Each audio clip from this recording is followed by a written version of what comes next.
Hi, friends. Host Derek here, host of Talking with Famous People. I want to talk a little bit about social justice, demographics, racial demographics, uh, the South, the North, things like that. So, one in Kentucky, old host Eric found himself without any of his important medication.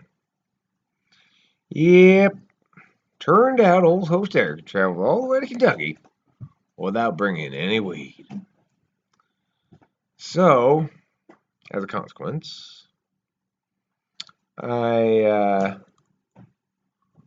decided to try to find some weed. And Kimberly was also very interested in that. So we had a common drive there. And we drove around a couple places looking for kind of shady neighborhoods. But the thing about Lexington is it's extremely segregated. Like, all the black people live in one little area, and it's definitely not the nice part of town.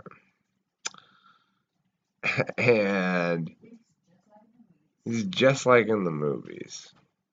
Okay, that's the way to put it. It's just like in the movies. It's a little bit crazy.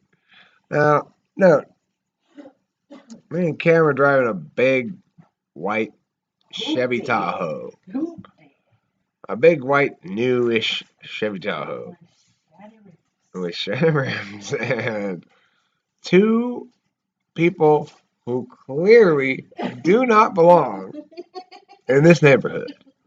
Okay, I mean, I clearly don't belong in the neighborhood. Kimberly clearly does not belong in this neighborhood.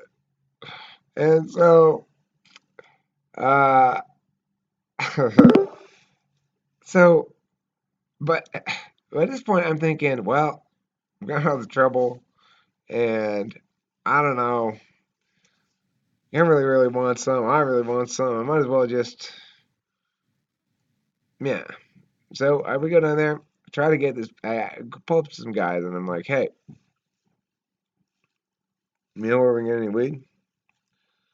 And the one of the guys who was kind of like the more shady of the three, he he's like, yeah, I'll take you someplace. And he got in the back. I was like, okay, we'll get in the car. This is probably not a wise decision, but whatever.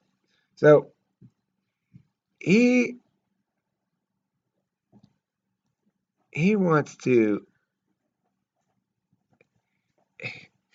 He's like, okay, well, here, we'll go over there. Give me the money, and I'll go in and get it. And I'm like, no. And then Kimberly's like, well, you gotta give him something to go in there and get it with. And like a fucking idiot, I don't know what came over me. I just sort of forgot that I know what I'm doing in that context. And that Kimberly obviously does not know what she's doing in that context, and that I need to not defer to her in that context. Anyway, so I'm like, but I didn't do that. I tried to compromise like an idiot. And I'm like, well, okay, here, I'll give you half of it. And when you come back, I'll give you the other half, which is stupid. I should never have even done that.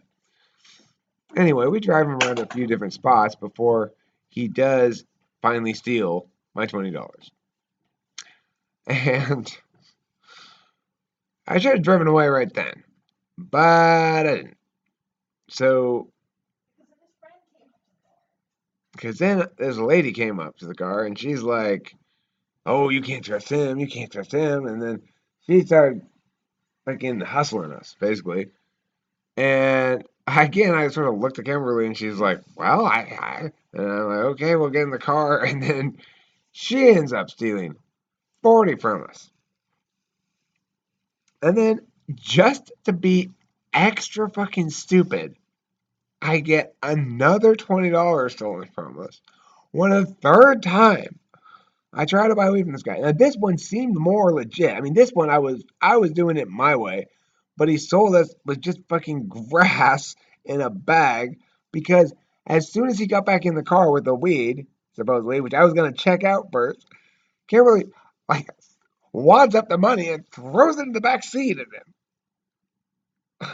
And I'm like, wait, but and he grabs it and goes, and I'm like, oh, for Christ's sakes. So um no, he was 20. So we lost 20, 40, and 20. Lost $80. Then on the way out of the ghetto, I go down the wrong way on a one-way street, and this big gangster dude in like a Mercedes, it's like gold Mercedes, like the fanciest car you see around there. He kind of goes like this to make me stop, because we could have passed each other. We had room, and he's like, "It's a one-way street," and I'm like, "My bad. I'm on my way out." And he got on the way out and drove out of there. I was just like, "Oh my God, that was the stupidest fucking thing I have ever done."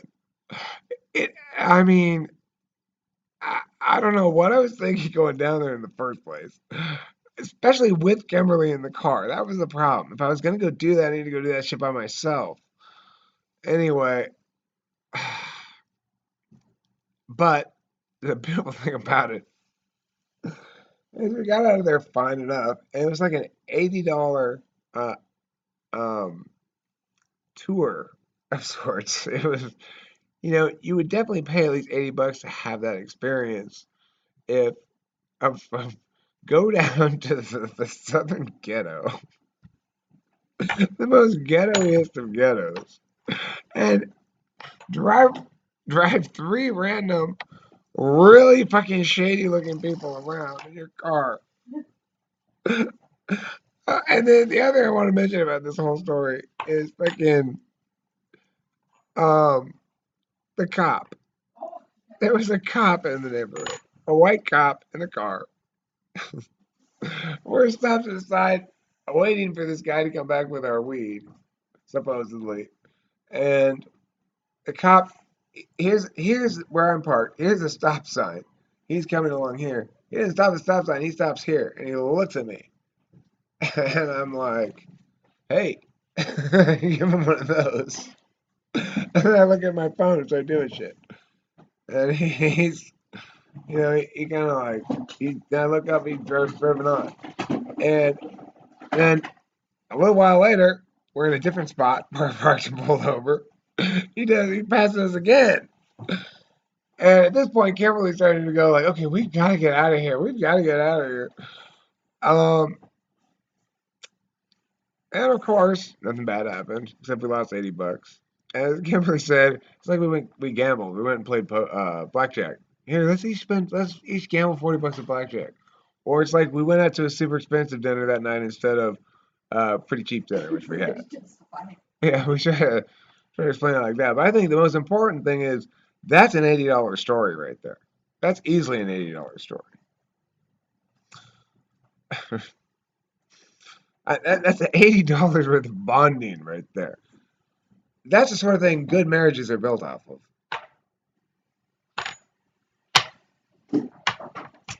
And that's my story. Thanks. Oh yeah, the South is fucked up. I'm going to get into that part. The South is so fucked up. It's so segregated. I mean, they're clearly not allowed outside of this area.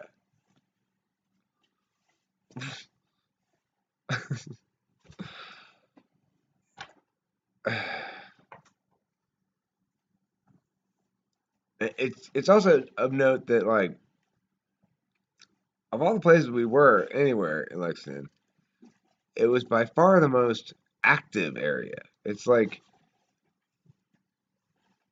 people were riding, like there were groups of people riding around on motorcycles. There were it was lots of like shouting and yelling, and it was just like the movies. It was so stereotypical. It was the most fucking stereotypical thing I've ever seen in my life. Everybody was fulfilling their stereotype perfectly. Kimberly was just the